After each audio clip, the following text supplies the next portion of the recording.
మన ప్రభు అయిన యేసుక్రీస్తు నామములో మీ అందరికీ నా హృదయపూర్వక ధన్యవాదాలు తెలియజేస్తున్నాను. లోకానికి వెలుగు అనేటువంటి టీవీ ఆధ్యాత్మిక కార్యక్రమానికి మిమ్మల్ని అందరినీ ప్రేమపూర్వకంగా ఆహ్వానిస్తున్నాము. ఈ కార్యక్రమాల ద్వారా మీరు బలపడాలని, ఆధ్యాత్మిక మేలులు పొందుకోవాలని మేము ఎంతగానో మీ గురించి ప్రార్థన చేస్తున్నాము. తప్పకుండా మీరు మా గురించి ప్రార్థన చేయండి. ఈ కార్యక్రమాన్ని చూసి బలపడి అనేకులను బలపరచండి, అనేకులను రక్షించండి. ప్రియులారా, ఈరోజు మనం ధ్యానించబోయేటువంటి వాక్యము ఒక్కసారి చదువుదాము. లోకాసు వార్త 19వ అధ్యాయము 10వ వచనం. ప్రియులారా, నశించిన దానిని వెదకి రక్షించుటకు మనుష్య కుమారుడు వచ్చెనని ఆయనతో చెప్పాను. నశించిన దానిని ఒకటి వెదకి, అంటే వెదకటం అనేది ఒక పని, రక్షించటం అనేది పని. ఎన్ని పనులు కనిపిస్తున్నాయి? నశించినటువంటి దానిని వెదకి రక్షించుటకు ఎవరు వచ్చారటండి? మనుష్య కుమారుడు వచ్చారు అని వాక్యం చెప్తూ ఉన్నది. ఈ వాక్య సందర్భం, దాని ముందున్నటువంటి వాక్యాలను మనం గమనించగలిగితే, యేసుక్రీస్తుని ఒక ఆయన చూడాలని చెప్పేసి ఆయనను చూడడానికి ఆయన చెట్టెక్కి కూర్చున్నాడు.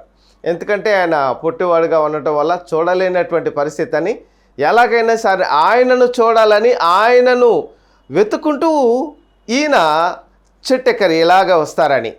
ఇప్పుడు చూడండి, ఇప్పుడు ఎవరిని వెతికారు? యేసుక్రీస్తుని జక్కయ్య గారు వెతికారా? ఆయన చూడాలని అనుకున్నారు, కానీ రక్షణ పొందాలని చెప్పేసి మాత్రం జక్కయ్య గారు అనుకోలేదు. ప్రియులారు, యేసుక్రీస్తు వారు ఏమనుకున్నారు? ఆయనను వెతుక్కుంటూ వచ్చారట. మరి ఆయన దారిలోనే ఆయన వెళుతూ ఉన్నారు కదండి. ఆయన దారిలోనే వెళితే ఆయన ఎలా ఎతుకుతున్నట్టు అనుకుంటున్నారంటే, ఆయన మనుషుల యొక్క ఆంతర్యమును ఎరిగినవాడు అని బైబిల్ గ్రంథంలో రాయబడింది. మనుషుల యొక్క ఆంతర్యమును ఎరిగినటువంటి యేసుక్రీస్తు వారు ఆయన వెళుతూ ఉన్నప్పుడు, త్రోవలో వెళుతూ ఉన్నప్పుడు, ఒక గుడ్డి భిక్షకుడు, అయ్యా దావీదు కుమారుడా నన్ను కరుణించు అంటే, అక్కడ ఉన్నటువంటి వాళ్ళందరూ అతనిని మరి అక్కడి నుంచి పంపించి వేయాలనేటువంటి ఆలోచనలో వాళ్ళుంటే, ఆయనను రమ్మని చెప్పి ఆయన కొరకు ఆగి ఆయన స్వస్థపరిచాడు. ప్రియులారా, దాన్ని బట్టి ఆలోచించండి. ఇప్పుడు జక్కయ్య గారిని ఆయన ఎత్తుకుంటూ వస్తున్నారు కదా, జక్కయ్య గారు చెట్టు మీద ఉన్నట్టు యేసుక్రీస్తు వారికి ఎలా తెలుసు? ప్రశ్న. జక్కయ్య గారు పైన చెట్టు మీద ఉన్నారు, చెట్టు గుబురు ఉంటుంది, ఆకులు ఉంటాయి, మనుషులు కనపడరు. అయితే జక్కయ్య గారు ఏమనుకుంటున్నారంటే, నేను యేసుక్రీస్తును చూడాలి కానీ యేసుక్రీస్తు నన్ను చూడకూడదు. నేను యేసుక్రీస్తును చూడాలి, ఎవరు ఆయన గురించి గొప్పగా చెప్తున్నారు కాబట్టి ఆయన నేను చూడాలి, ఇంకెవరు నన్ను చూడకూడదు. ఈ రోజుల్లో చాలామంది రహస్య క్రైస్తవులుగా ఉంటూ ఉన్నారు. యేసుక్రీస్తును అంగీకరిస్తారు, యేసుక్రీస్తు అంటే చాలా ఇష్టం, యేసుక్రీస్తు బోధలంటే చాలా ఇష్టం, యేసుక్రీస్తు మాటలంటే వాళ్ళకు చాలా ఇష్టం, ఆయన ప్రవర్తన అంటే ఇష్టం. కానీ ఆయనను బహిరంగంగా అంగీకరించడానికి ఈ జక్కయ్య గారికి ఇష్టం లేదు. అలాంటి జక్కయ్య గారు లాంటి వాళ్ళు మన సమాజంలో ఎంతమంది ఉన్నారు? మన గృహంలో ఎంతమంది ఉన్నారు? పైకి మేము కూడా నమ్ముకుంటాము, యేసు ప్రభు అంటే మాకు ఇష్టం అంటారు, కానీ వాళ్ళు ఎక్స్పోజ్ చేయలేరు. సమయం వచ్చినప్పుడు మీరు ప్రభుని నమ్మారా అంటే చెప్పలేరు. ప్రియులారా, ఈ జక్కయ్య గారిది కూడా అదే స్వభావం. అలాంటి స్వభావం కలిగినటువంటి వారిని వెదకడానికి వచ్చారు. ఆయన మొట్టమొదట వెతికారు. వెతికి ఇంకా ఏం చేశారు? ఆయన ఇంటికి వెళ్ళి ఆయనను రక్షణలోనికి నడిపించారు. ఆయనకి ఇంటికి వెళ్ళిన తర్వాత ఇంటికి రక్షణ వచ్చింది. ఇతను కూడా అబ్రహాము కుమారుడే. కాబట్టి ప్రియులారా, వెతికింది ఎవరు? యేసుక్రీస్తు వారు వెతికారు, ఆయనను రక్షణలోకి నడిపించారు. ఇప్పుడు మరి మనుష్య కుమారుడు భూమి మీదకి రక్షించడానికి వచ్చాడండి, వెదకి రక్షించడానికి వచ్చాడండి అన్నారు. మరి మనం ఎందుకు వచ్చాం ప్రియులారా? మనము భూమి మీదకు ఎందుకు వచ్చాము అనేటువంటి ప్రశ్న వేస్తే, యేసుక్రీస్తు వారు ఎందుకు ఈ భూమి మీదకు వచ్చారో మీరు నేను కూడా అందుకే ఈ భూమి మీదకు వచ్చాం. మరి యేసుక్రీస్తు వారు వెదకి రక్షించారు. మనం ఏం చేయాలి? మనము కూడా వెదకాలి, వెతికి వాళ్ళను రక్షణలోనికి నడిపించాలి. రక్షణలోకి నడిపించేది మనము నడిపిస్తాము, కానీ రక్షించేది ఏంటి అంటే, యాకోబు పత్రిక 1వ అధ్యాయము 21వ వచనాన్ని మనం గమనించగలిగితే, ఆత్మలను రక్షించేది దేవుని వాక్యము. సమస్త కల్మషమును విర్రవీగుచున్న దుష్టత్వమును మాని మీలో నాటబడినదై మీ ఆత్మలను రక్షించుటకు శక్తి కలిగినటువంటి దేవుని వాక్యము అని వ్రాయబడింది ప్రియులారా. మరి రక్షించేది దేవుని వాక్యం కదా, మరి ప్రకటించగలుగుతున్నామా అంటే చాలామంది అంటారు, అయ్యా మేము విశ్వాస జీవితంలో ఉదయాన్నే లేచి ప్రార్థన చేసుకుంటాం, టిఫిన్ చేసేటప్పుడు ప్రార్థన చేసుకుంటాం, భోజనం చేసేటప్పుడు ప్రార్థన చేసుకుంటాం, రాత్రి పడుకోబోయేటప్పుడు ప్రార్థన చేసుకుంటాం, కుటుంబ ప్రార్థన చేసుకుంటాం, ఇదన్నీ మాకు వచ్చు. కానీ వాక్యము ప్రకటించడం అనేది, వాక్యముని వివరించటం, విభజించటం, దాన్ని పరిశీలనగా మేము మరి ప్రకటించలేకపోతున్నాము అనేటువంటి వాళ్ళుగా ఉంటారు. మరి ఆత్మలను రక్షించేది దేవుని వాక్యం కదండి. మరి దేవుని వాక్యము ప్రకటించబడిన వారు పంపబడిన ఎడల వారెట్లు విందురు, వినని ఎడల విశ్వాసం ఎలా ఉంటుంది అని పౌలు భక్తులు అంటూ ఉన్నారు. కాబట్టి ఈ వాక్యము మాకు రాదండి, వాక్యం చెప్పడం రాదండి. ఇప్పుడు ఏం చేయాలి?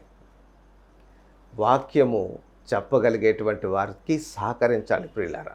ఆ వాక్యము చెప్పేటువంటి వారికి సహకరించి ఆ వాక్యాన్ని చెప్పే విధంగా వారికి సహకారం అందించగలిగితే వాళ్ళు వాక్యాన్ని ప్రకటిస్తారు. ఆ వాక్యం అనేక మందిని రక్షిస్తుంది. ఇప్పుడు ఒక విషయాన్ని మీకు జ్ఞాపకం చేస్తాను. మనము ట్రైన్ మీద వెళ్తున్నప్పుడు, బస్సు మీద వెళ్తున్నప్పుడు పెద్ద పెద్ద వంతెనలు ఉన్నటువంటి నదులను మనం చూస్తూ ఉంటాం. కానీ ఆ నది యొక్క ప్రారంభాన్ని మనం ఆలోచించగలిగితే చిన్న సెలయేరుగా ప్రారంభమైనటువంటి ఆ సెలయేరు వెళుతూ ఉంటే మరికొన్ని సెలయేరులు మేము కూడా మా దగ్గరలో ఉన్నటువంటి కొంచెం మంచుని కరిగించి మేము కూడా కొంచెం నీటిని మీ సెలయేరులోకి వదులుతామని చిన్న చిన్న సెలయేరులు మంచు కరిగించి అదుగో ఆ నదిలో కంటిన్యూగా ఆ సెలయేరులు కలుస్తూ ఉంటాయి. అలా కొన్ని సెలయేరులు కలిసి కొంత దూరం ప్రయాణం చేసిన తర్వాత చిన్న ప్రవాహం ఏర్పడుతుంది. ఆ ప్రవాహము కొంత దూరం వచ్చిన తర్వాత పెద్దదవుతుంది. ఆ ప్రవాహము నదిగా మారుతుంది. ఆ నది ఎన్ని జీవాల యొక్క దాహాన్ని తీరుస్తుంది, ఎన్నో జీవాలు దానిలో పెరగడానికి అవకాశం ఉంటుంది, ఎన్నో పొలాలు పండడానికి, ఫలించడానికి, అభివృద్ధి చెందడానికి ఆ నది ఎంతగా దోహదపడుతుందో ఈ వాక్యం కూడా అలాంటిదే ప్రియులారా. ఈ వాక్యం అనేది ఒక వ్యక్తి ప్రకటిస్తూ ఉన్నప్పుడు ఆ వ్యక్తికి మనం సహకారం అందిస్తూ ఉంటే మనము ఆ చిన్న చిన్న సెలయేరులు మంచును కరిగించి నీటిని ఎలా వదులుతాయో మనము కూడా మన ధనమును కరిగించి ఆ సువార్త పనిలో, ఈ యొక్క ప్రవాహాన్ని పెంచే పనిలో మనము సహకారులుగా ఉంటే ఈ యొక్క పని సులభం అవుతుంది. మీరు సర్వలోకమునకు వెళ్ళి సర్వ సృష్టికి సువార్తను ప్రకటించండి అన్నారు. సర్వలోకానికి వెళ్ళేటువంటి పరిస్థితి అంత సులభమైనదా ప్రియులారా? అప్పుడు మనము ఒక సంఘములో మనం సువార్తను ప్రకటించాలి అంటే ఒక వాహనాన్ని ఏర్పాటు చేసుకోవాలి, ఆహారాన్ని తీసుకోవాలి, ఒక ప్రాంతం నుంచి మరొక ప్రాంతం వెళ్ళాలి. అది కొంత ఖర్చుతో కూడినటువంటి పని. అది మన చుట్టుపక్కల ఉన్నటువంటి గ్రామంలో నెలలో ఒకసారో 2 సార్లు కొంతమంది కొంత రూపాయి అలా కొంత పోగు చేసుకొని ఆ యొక్క ధనముతో మనం సువార్తను ప్రకటిస్తూ ఉన్నాం. మరి సర్వలోకానికి వెళ్ళాలంటే ఎలా అవుతుంది? అది టీవీ ద్వారా దేవుడు నిరూపించి చూపించాడు. ఇప్పుడు ఈ టీవీ ద్వారా ప్రపంచానికి వెళుతుంది, అనేక దేశాలకు వెళుతుంది, అనేక గ్రామాలకు వెళుతుంది, అనేక పట్టణాలకు వెళుతుంది. మరి ప్రతి ఇంటిలో కూడా ఒక వ్యక్తి రక్షణ పొందితే మిగిలిన వాళ్ళు రక్షణ లేని వారుగా జక్కయ్య గారి స్వభావంలాగా ఉన్నారు. మేము నమ్ముకున్నామంటారు, కానీ సమయం వస్తే చెప్పలేనటువంటి వాళ్ళుగా, ధైర్యం లేనటువంటి వాళ్ళుగా ఉన్నారు. కొన్ని సందర్భాల్లో మనం వెదకకుండానే రక్షించబడేటువంటి పరిస్థితి మన ఇళ్లలోనే ఉంటుంది. వాళ్ళను మనం రక్షించాలి. నశించినటువంటి వాళ్ళు మన గృహంలోనే ఉన్నారు కాబట్టి వాళ్ళని వెతకవసరం లేదు. వాళ్ళతో చక్కగా ఆ టీవీ కార్యక్రమాన్ని చూపించాలి. వాళ్ళకి ఆ టీవీ కార్యక్రమం పెట్టి పక్కన ఉన్నటువంటి వాళ్ళని చూపించేదిగో వినండి అని చూపిస్తే మీరు ప్రతిఫలం పొందగలుగుతారు. వాళ్ళు వినటం ద్వారా విశ్వాసం ఉంటుంది. ఈ యొక్క కార్యక్రమాన్ని బలపరచడం ద్వారా కూడా అనేకులు ఈ యొక్క కార్యక్రమం ఇక నదిలాగా ప్రవహిస్తూ ఉన్నప్పుడు ఈ నది దాహార్తిని తీరుస్తుంది. ఎన్నో పంటలు పండడానికి ఒక నది ఎలాగో ఉపయోగపడుతుందో, ఎన్నో పనులకు ఉపయోగపడుతుందో ఈ దేవుని వాక్యం కూడా ప్రవహించాలి ప్రియులారా. జీవజల నది. అందుకే సమరయ స్త్రీతో యేసుక్రీస్తు వారు అన్నారు, ఏమన్నారు? నేనిచ్చినటువంటి నీళ్లు త్రాగితే మరలా దప్పికొనరు. కాబట్టి ఒక నది ప్రవాహంగా ఉండడానికి ఎన్నో సెలయేళ్ళు కలిసి సహకారం అందిస్తే తప్ప అది నది కాదు. అలాగే దేవుని వాక్యం ప్రకటించేటువంటి వారికి సహకరించాలి. మనం సహకరించి సువార్త పనిలో మనము నశించిన దానిని వెదకి రక్షించడానికి భూమి మీదకి వచ్చాం ప్రియులారా. యేసుక్రీస్తు వారు వచ్చారు, చేసి చూపించారు. ఆయన యేసుక్రీస్తు వారు ఏ పనులైతే చేశారో మనము కూడా ఆ పని చేయడానికే వచ్చాం. ఆయన మాట్లాడుతూ ఒక మాట అన్నారు, తండ్రి ఏది చేయుట కుమారుడు చూచునో అదే కానీ తనంతట తాను ఏమీ చెయ్యడు అని. కాబట్టి తండ్రి దగ్గర ఆయన నేర్చుకున్నటువంటి ప్రతిదీ కూడా ఆయన చేసి చూపించారు. మనకు మాదిరి అనేది ఉండాలి కదా. ఇప్పుడు ఏదైనా ఒక వస్తువు చేయాలంటే ఒక మోడల్ ఉండాలి. ఆ మోడల్ ప్రకారంగా ఒక వస్తువును మనం చేస్తాం. మరి మనం ప్రవర్తించాలంటే నేనే మార్గము అన్నారు, నేనే దారి అంటే ఆయన దారి ఎలా అవుతారు? నేనే మార్గము అంటే ఆయన ప్రవర్తించినటువంటి విధానము పరలోకానికి వెళ్ళేటువంటి మార్గము. మరి పెద్ద అధికారి దగ్గరికి వెళ్ళినప్పుడు ఏ విధంగా వాళ్ళ అపాయింట్మెంట్ తీసుకోవాలి, ఏ విధంగా అక్కడ ప్రవర్తించాలి, అది వే అంటారు దాన్ని, వే టు బిహేవ్. అలాగే యేసుక్రీస్తు వారు is the way to heaven. కాబట్టి ఆయన ప్రవర్తించినటువంటి విధంగా, ఆయన ఏ విధంగా ఆత్మలు రక్షించారు, ఏ విధంగా గెరాసేనుల దేశానికి వెళ్ళి అక్కడ ఉన్నటువంటి వ్యక్తిని రక్షించాడు. మరి ఈ విధంగా యేసుక్రీస్తు నడిచినటువంటి బాటలో సువార్తను ప్రకటిస్తూ వెళ్ళటం, మరి అది ఎంతో ధన్యకరమైనటువంటి జీవితం ప్రియులారా. కాబట్టి మనం సువార్త పని చేయడానికి మనం భూమి మీదకి వచ్చాము. అసలు మనము దేవుని యొక్క ఏర్పాటులో ఉండి మనం రక్షణ పొందాలనేటువంటిది దేవుని యొక్క ఏర్పాటు. ఎఫెసీ పత్రిక 1వ అధ్యాయం 4 వచనాలు చూస్తే, మీరు జగత్తు పునాది వేయబడక ముందే దేవుడు మిమ్మల్ని ఏర్పాటు చేసుకున్నాడు. మరి అనేక మంది ఉన్నారు కానీ వాళ్ళు ప్రభులోకి రాగలుగుతున్నారా? మీరు ఏర్పాటులో ఉన్నారు కాబట్టి దేవుడు మిమ్మల్ని ఏర్పాటు చేసుకొని మీ ద్వారా అనేకులను రక్షణలోనికి నడిపించాలని దేవుడు నిర్ణయించాడు ప్రియులారా. కాబట్టి ఈ భూమి మీద మనము నశించిన దానిని వెదకి రక్షించడానికి మనము ఈ భూమి మీదకు వచ్చాము. కాబట్టి మన పని ఏంటి? సువార్త ప్రకటన అనేటువంటిది మన ప్రకటన. కాబట్టి ఈ సువార్త ప్రకటనలో మనము ఏ విధంగా ఉండాలి?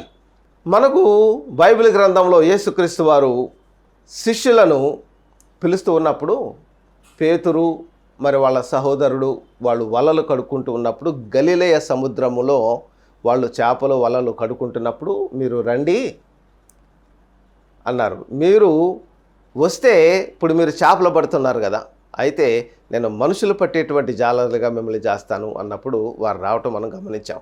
ఇప్పుడు ఆ సముద్రము గలిలయ సముద్రం. గలిలయ సముద్రము అనేటువంటిది ఒకవైపు నుంచి నీళ్లు వస్తూ ఉంటే ఆ సముద్రానికి ఉన్నటువంటి లక్షణం ఏంటంటే, ఎంత నీళ్ళైతే పైనుంచి వస్తూ ఉన్నాయో అంత నీళ్ళని కిందకి విడిచిపెట్టేస్తూ ఉంటుంది ప్రియులారా.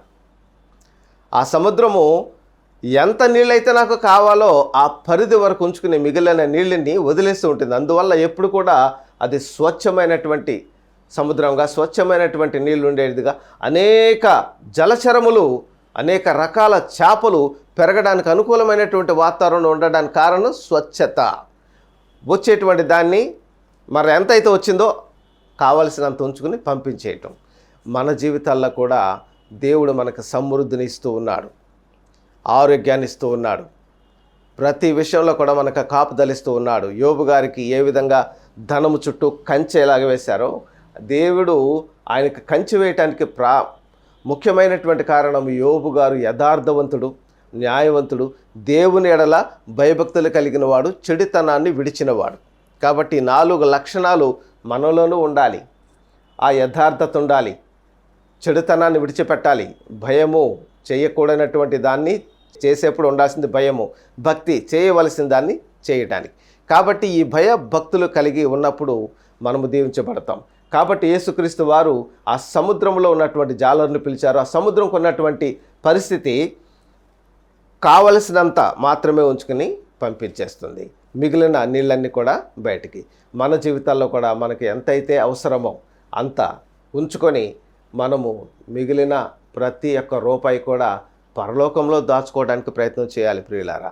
మనము కన్నుమూసిన తర్వాత ఒక్క రూపాయి కూడా మన వెనక రాదు. కాబట్టి తెలివిగలిగినటువంటి వాళ్ళు ఏం చేస్తారంటే పరలోకంలో దాచుకుంటారు. మరి నమ్మాలి కదా, ఏమంటే పరలోకంలో ఉందా లేదా అనేటువంటి నమ్మరండి. ఒక యవనస్తుడు వచ్చాడండి. ఒక యవనస్తుడు యేసుక్రీస్తు వారి దగ్గరికి వచ్చి, నేను చూడండి, ఒక బైబిల్ గ్రంథంలో ఒక మాట చూద్దాము. మార్కు సువార్త 10వ అధ్యాయము 17వ వచనము. ఆయన బయలుదేరి మార్గమున పోచుండగా ఒకడు పరిగెత్తుకుని వచ్చి ఆయన ఎదుట మోకాళ్ళుని, సద్బోధకుడా, నిత్య జీవనకు వారసుడనగుటకు నేనేమి చేయుదునని ఆయనని అడిగాను. యేసు, నన్ను సత్పురుషుడని ఎలా చెప్పుచున్నావు? దేవుడొక్కడే గాని మరి ఎవడును సత్పురుషుడు కాడు. నరహత్య చేయవద్దు, వ్యభిచరింపవద్దు, దొంగలవద్దు, అబద్ధ సాక్ష్యం పలకవద్దు, మోసపుచ్చవద్దు, నీ తల్లిదండ్రులను సన్మానింపము, ఇలా ఆజ్ఞలు ఉన్నాయి కదా, ఇవటన్నిటిని నెరవేర్చుము అన్నాడండి. ఆ యవనస్తుడు ఏమన్నాడు తెలుసా అండి? నా చిన్ననాటి నుండి నేను వాటిని నెరవేరుస్తూనే ఉన్నాను, ఇంకా నాకు అడ్డేంటి అన్నాడు. అంటే అతడు నీతిమంతుడుగా యేసుక్రీస్తు ముందు కనిపించాలనేటువంటి ప్రయత్నం చేస్తున్నట్టుగా మనకు అనిపిస్తుంది. అలాగేనండి అనొచ్చు కదా, ఓహో ఎలాగండి, ఇదేనా నేను చేస్తున్నానండి, ఇంకా నాకు కొదవేంటి అనేటువంటి మాట కూడా అన్నాడు ఆయన. యేసు అతన్ని చూచి, అతనిని ప్రేమించి, నీకు ఒకటి కొదువుగా ఉన్నది, నీవు వెళ్ళి నీకు కలిగినవన్నీ అమ్మి బేదలకు ఇమ్ము, పరలోకమందు నీకు ధనము కలుగును, నీవు వచ్చి నన్ను వెంబడింపము. 2 పనులు చెప్పాడండి. నిత్యజీవం అనేది ఊరికినే రాదండి. నిత్యజీవం అనేది నేను ఉదయాన్నే లేచి ప్రార్థన చేసుకుంటున్నానండి, మరి ఉదయాన్నే లేచి తింటున్నానండి, భోజనం చేస్తున్నానండి, మళ్ళీ పడుకుంటున్నానండి, ఇలా వెళుతూ ఉంటే ఆ వయసు అనేది పైబడుతుంది, జుట్టు మరి తెల్లబడుతుంది, ఆ విధంగా ముసలితనం వస్తుంది, చనిపోతాం. నీవేం చేసావు నా కోసమని దేవుడు లెక్కడిగినప్పుడు విమర్శ దినమందు ప్రతి ఒక్కరు కూడా నీవు చేసినటువంటి క్రియలను బట్టి మంచివైనను సరే చెడ్డవైనను సరే క్రీస్తు న్యాయపీఠం ఎదుట నిలబడినప్పుడు భలా నమ్మకమైన మంచి దాసుడా, దాసురాలా అని అనిపించుకోవాలంటే ఏం చేసాం మనం? అది ఇక్కడ ఏం చెయ్యాలో చెప్తున్నాడండి. ఏం చేశాము అనేది ఆ సమయంలో ఒక్కసారి ఏమి చేయకుండా కొంతమంది అంటారంట, ప్రభువా నీ నామమున దయ్యములు వెళ్ళగొట్టలేదా, నీ నామమున అనేక అద్భుతములను మేము చేయలేదా? ఏమండి, అప్పుడు నిజమే మీరు అద్భుతాలు చేశారు, పెద్ద పెద్ద దేవాలయాలు కట్టారు, మీరు నాకు తెలుసు అని అన్నాడండి.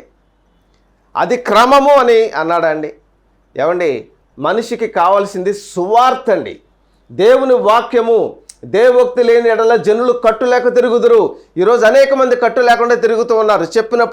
చెప్పిన వాక్యం విని కూడా కొంతమంది గ్రహించరు, గ్రహించినటువంటి వాళ్ళు ఆచరణలో పెట్టలేరు. కాబట్టి నిత్య జీవానికి వెళ్ళేవాళ్ళు, మరి నిత్య జీవం పరలోకం వెళ్ళేవాళ్ళు కొద్దిమందేనా అని అడిగితే ఆయన ఏమన్నారో తెలుసా యేసుక్రీస్తు వారు? కొద్దిమందేనా ఎక్కువ మంది వెళ్తారంటే అందరూ వెళ్తారని చెప్పలేదండి. ఇరుకు మార్గంలో ప్రవేశించడానికి పోరాటం చేయాలట. ఎవరైనా విశాల మార్గంలో వెళ్ళటానికి ఇష్టపడతారు, కానీ ఇరుకు మార్గంలో వెళ్ళడానికి ఎవరైనా ఇష్టపడతారా? ఇష్టపడరు ప్రియులారా. కాబట్టి ఆ ఇరుకు మార్గము ఇదే సువార్త మార్గము. ఇరుకు మార్గము యేసుక్రీస్తు వారు ప్రయాణించినటువంటి మార్గము. ఇరుకు మార్గము ఒక స్టెఫెన్ గారు ప్రయాణించినటువంటి మార్గము. ఇరుకు మార్గము. ఆ విధమైనటువంటి మార్గంలో ప్రవేశించడానికి పోరాటం చేయాలట. అయ్యా, ఈ మార్గంలో వెళ్ళడానికి నాకు అవకాశం ఇవ్వండి.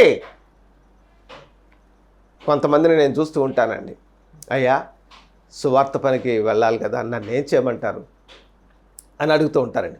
కొంతమంది ఇవ్వగలిగినటువంటి పరిస్థితిలో ధనవంతులుగా ఉండి, స్తోమత పరులుగా ఉండి, మరి దేవుడు సమృద్ధిగా ఇస్తూ ఉన్నా కానీ అన్నిటిని అక్కడ ఉంచుకొని నేనేం చేయాలనేటువంటి మాట అడగరండి. ఇప్పుడు మేమే అడుగుతాం, అయ్యా మరి మీరు దేవుడు మీకు సమృద్ధినిచ్చాడు, మరి ఈ విధంగా మీరు సహకారం అందించే పరిస్థితి ఏదైనా ఉందా, ఏమైనా సహకారం అందించగలరా అంటే చూద్దామని నేను అంటారండి, వెళ్ళిపోతారండి, మరి కనిపించరండి, చూస్తూ ఉంటాం.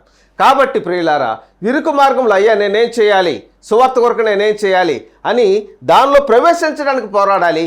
ఆ ప్రవేశించి యాత్రికుని ప్రయాణం అని గతంలో ఒక పుస్తకాన్ని భక్తుడు రాశారు. దానిలో ఏ విధమైనటువంటి కష్టాలు ఉన్నాయి, ఒక యాత్రికుడు గమ్యం చేరడానికి ఎన్ని రకాల సమస్యలు ఉంటాయి. మన జీవితంలో కూడా అన్ని సమస్యలు ఉంటాయి ప్రియులారా. చివరికి మనం ఎందుకు ఈ లోకం వచ్చాము, యేసుక్రీస్తు వారు ఎందుకు వచ్చారు, నశించేదాన్ని వెతికి రక్షించడానికి వచ్చారు. ఆయన చంపబడ్డారు, చనిపోయారు. మరి మన సంగతి ఏంటండి? మనము కూడా నశించే దానిని వెదకి రక్షించేటువంటి పనిలో మనం కూడా చనిపోవడానికే వచ్చాం. ఏ సమయంలో ఏ విధంగా మన చావు ఉంటుందో ప్రియులారా తెలియదు మనకి. ఈరోజు యథార్థంగా మాట్లాడినటువంటి వాళ్ళని దూషిస్తున్నారు. యథార్థంగా మాట్లాడినటువంటి వారిని ఉన్నది ఉన్నట్టుగా వాక్యం చెప్తే వాళ్ళు పగబడుతున్నారు.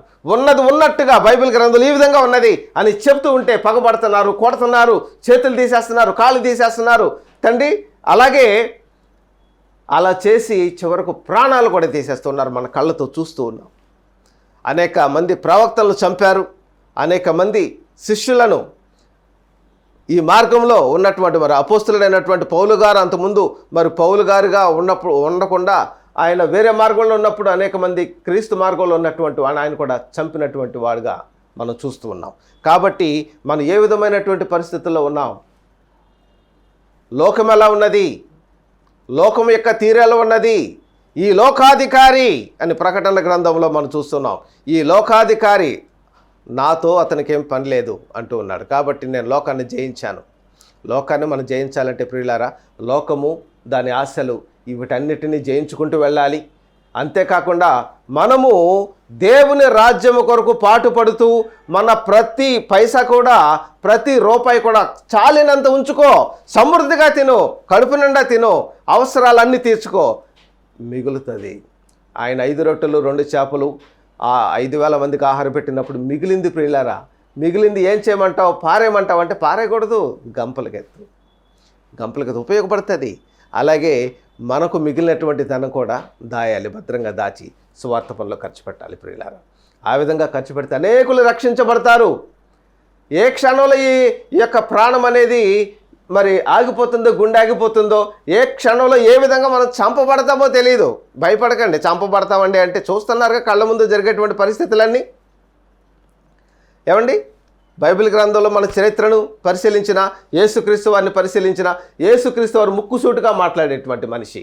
కాబట్టి వాక్యాన్ని ఉన్నట్టుగా చెప్పాలి ప్రియులారా. వాక్యానుసారమైనటువంటి జీవితం అంటే ఉన్నట్టుగా చెప్పాలంతే. ఎవరైనా చెంప మీద కొట్టారనుకోండి, కొట్టనివ్వండి. నీతి నిమిత్తం హింసించబడేటువంటి వారు ధన్యులని ఉంది ప్రియులారా. కాబట్టి ఈ నీతిని మనం అనుసరిస్తూ ఉన్నప్పుడు ఖచ్చితంగా చెంపదెబ్బలు పడతాయి. అపోస్తలుడైనటువంటి పౌలు బెత్తము చేత దండింపబడ్డాడట, కొరడాలతో కొట్టారట. మరి 1 తక్కువ 40 దెబ్బలు నేను తిన్నాను అన్నారు. యేసుక్రీస్తు వారు కూడా ఆయన దెబ్బలు తిన్నటువంటి వ్యక్తి. యేసుక్రీస్తు వారు ముళ్ళ కిరీటాన్ని పెట్టారు, చేతుల్లో మేకులు వేశారు, యేసుక్రీస్తు రక్తాన్ని చిందించారు, యేసుక్రీస్తు రక్తం చిందించి ఆయన్ని చంపారు. ఎందుకు? ఉన్నదన్నట్టుగా చెప్పాడు ఆయన. ఏమండి, ఇంకొక మాట చెప్పమంటారా? ఉన్నట్టుగా చెప్పకుండా దేవుని వాక్యాన్ని కొంచెం మడిచి అసలు విషయం చెప్పకుండా వేరే విషయాన్ని చెప్పినటువంటి వాళ్ళు కోట్లు గడించేస్తున్నారండి. మళ్ళీ వీళ్ళే డబ్బులు ఇచ్చేటువంటి వాళ్ళు కూడా వీళ్ళే. వాళ్ళ అవసరాల కోసం నీకు పెళ్ళి అయిపోతుందంటే డబ్బులు ఇచ్చేస్తారు, నీకు పిల్లలు పుట్టేస్తారంటే డబ్బులు పంపించేస్తారు, ఉద్యోగం వచ్చేస్తుందంటే డబ్బులు. ఏమండి, దేవుడు ఇవ్వడా అండి? ఏమండి, ఆయన ఉద్యోగం నీకు వచ్చేస్తుంది అంటేనే నీకు వస్తుందా? ఏమండి, దేవుడిని అడిగితే రాదండి? దేవుడు ఇచ్చేటువంటి వాడు కాదండి. కాబట్టి ఈ విధంగా చెప్పి, ఈ విధంగా సువార్తను ఈ విధమైనటువంటి ఒక వేలో వెళ్ళినటువంటి వాళ్ళు కోట్లు సంపాదించారు. కానీ మనం ఒరిజినల్గా వాస్తవంగా మనం చేయాల్సింది ఏంటంటే ప్రియులారా, సువార్త కొరకు మనం ఇచ్చేటువంటి వారుగా ఉండాలి. సువార్త వరకు ఏ విధంగా ఇవ్వాలి చూడండి. మార్కు సువార్త 10వ అధ్యాయము 28 నుండి నేను చదువుతున్నాను, జాగ్రత్తగా చూడండి. మేము సువార్త ప్రకటించే కదండి, సువార్తకు మేము మా ప్రాణాలు తెగించి మరి మా వృత్తులన్నీ వదిలేసాము, మా పని అంతా వదిలేసాము, మా జీవనోపాధిని వదిలేసి మీ వెనకాల వచ్చేసాం కదా, ఏంటి మా పరిస్థితి అన్నారు. చాలామంది జీవనోపాధిని చూసుకుంటూ వాళ్ళ అవసరాలకు ఉన్నటువంటి ధనాన్ని సువార్తలో ఖర్చు పెడుతున్నారు. మాకేమీ లేదే అన్నప్పుడు హింస కలుగుతుంది. మరి సువార్తకి ఇస్తూ ఉన్నాము, మాకేమీ మిగుల్లో లేము, మేము 1 రూపాయి కూడా మిగులేము, ఉన్నదంతా సువార్తకి ఇచ్చేస్తూ ఉన్నాము, దేవుడు ఇమ్మన్నాడు ఇచ్చేస్తున్నాము. నా పరిస్థితి కూడా అదే ప్రియులారా, 1 రూపాయి నేను దాచుకోనండి, ఉన్నదంతా సువార్తలో నేను ఖర్చు చేస్తున్నాను. నేను పెద్ద ధనవంతుడిని కూడా కాదు, పెద్ద ఉద్యోగాలు నాకు లేవు. చూడండి, మార్కు సువార్త 10వ అధ్యాయం 28వ వచనం. పేతురు, ఇదిగో మేము సమస్తమును విడిచిపెట్టి నిన్ను వెంబడించితమని ఆయనతో చెప్పసాగను. అందుకు యేసు ఇట్లా, నేను నా నిమిత్తమును అంటే యేసుక్రీస్తు వారి నిమిత్తమును, సువార్త నిమిత్తమును ఇంటినైనను, అన్నదమ్ములనైనను, అక్క చెల్లెండ్రనైనను, తల్లిదండ్రులనైనను, పిల్లలనైనను, భూములనైనను విడిచినవాడు ఇప్పుడు ఇహమందు హింసలతో పాటు 100 ఎండ్లను, అన్నదమ్ములను, అక్క చెల్లెండ్రను, తల్లులను, పిల్లలను, భూములను రాబోవు లోకమందు నిత్య జీవము పొందుదురని మీతో నిశ్చయముగా చెప్తాను అన్నాడు ప్రియులారా. ఇంకేంటి కావాలి ప్రియులారా? మనం అడిగితే మన ఇస్తున్న మన దేవునికి తెలియదా? మనం ఎంత ఉందో మనకి దేవునికి తెలియదా? చెట్టెక్కు కూర్చున్నటువంటి ఆ జక్కయ్య గారినే వెతుక్కుంటూ వచ్చి ఆయన ఇంటికి వెళ్ళి ఆయన రక్షణలోకి నడిపించి మరి ఆయన మనసును మార్చి 100 రూపాయలు తీసుకోవాల్సిన చోట 400 తీసుకున్న మనిషిని ఆ 400 మరలా ఇచ్చివేసి యథార్థపరుడుగా చేసినటువంటి వాక్యము కలిగినటువంటి వ్యక్తిని దేవుని ఆశ్రయిస్తున్నా. కాబట్టి దేవుడు మనకు మేలు చేయడంటారా? ఖచ్చితంగా చేస్తాడు ప్రియులారా. ఇప్పుడు హింస కలిగిన ఈ సువార్త ప్రకటనలో నీకు బాధ కలిగినా వాస్తవాన్నే చెప్పాలి, ఉన్నది ఉన్నట్టుగా చెప్పాలి. నలుగురు మనం దూషించినా పర్వాలేదు, తిట్టినా పర్వాలేదు, కొట్టినా పర్వాలేదు, చివరికి ప్రాణాలు పోయినా పర్వాలేదు ప్రియులారా. ఆ ప్రాణం పెట్టడానికే మనం వచ్చాం. ఆ విధంగా ప్రాణం పెడదాం. ప్రాణం పెట్టి వాస్తవాన్ని లోకానికి చెప్దాం, రక్షణలోకి నడిపిద్దాం. అనేకులను రక్షణలోకి నడిపిస్తే జీవకిరీటం వస్తుంది ప్రియులారా. ఆ జీవకిరీటం కొరకు మనం ప్రయాసపడదాం. చిన్న విషయాన్ని చెప్పి ముగిస్తాను. ఒక దేశంలో ఆ యేసు ప్రభుని నమ్ముకుంటే చంపేస్తారటండి.